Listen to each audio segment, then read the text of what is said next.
Certificate कहीदे medical certificate गोटे important documents ये admission process रे जो मैंने एमबीबीएस बीडीएस करने जाऊँच एटार इम्पोर्टान्स निहाती रूपे अच्छी एटा पाइबा कोठू केते बेले दरकार ता विषय वीडियो रे कहीदेबा।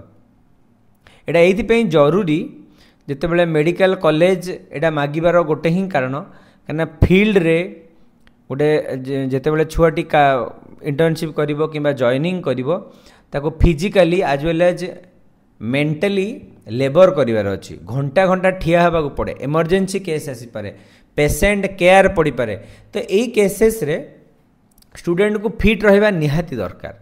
से डॉक्यूमेंट्स निहाती दरकार जरूरी डॉक्यूमेंट्स।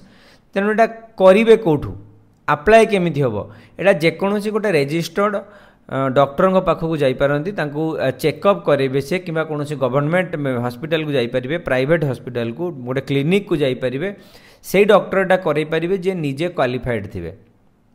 ठीक अच्छे तेणु डॉक्टर हेल्थ चेक करेंगे जो थे आखि माने विजन हियरिंग और any chronic diseases are there सेटा से चेक करेंगे। आउ ये सर्टिफिकेट गोटे इश्यू करदेवे। सर्टिफिकेटर फॉर्मेट गूगल रे इंटरनेट रे मिल जाव ना, जदि न मिलूँ कमेंट सेक्शन रे लिखिकी जनइले मु तार लिंक देदेवी। किछि फीस लगी पारे प्राइवेट रे, व्हेयर एज गवर्नमेंट रे फ्री रे से माने करदेवे जदि किछि अफोर्डेबल प्राइस रे भी नहीं पारंती। तो जदि मेडिकल सर्टिफिकेट करे नाहंती करे दियंतु। वर्तमान मन रे एटा प्रश्न आसुथबो एटा कोन आमर काउंसलिंग दरकार, ओडिशा पई दरकार ना सेंट्रल रे दरकार? कमेंट रे लिखिकी जनइले काहाकू दरकार।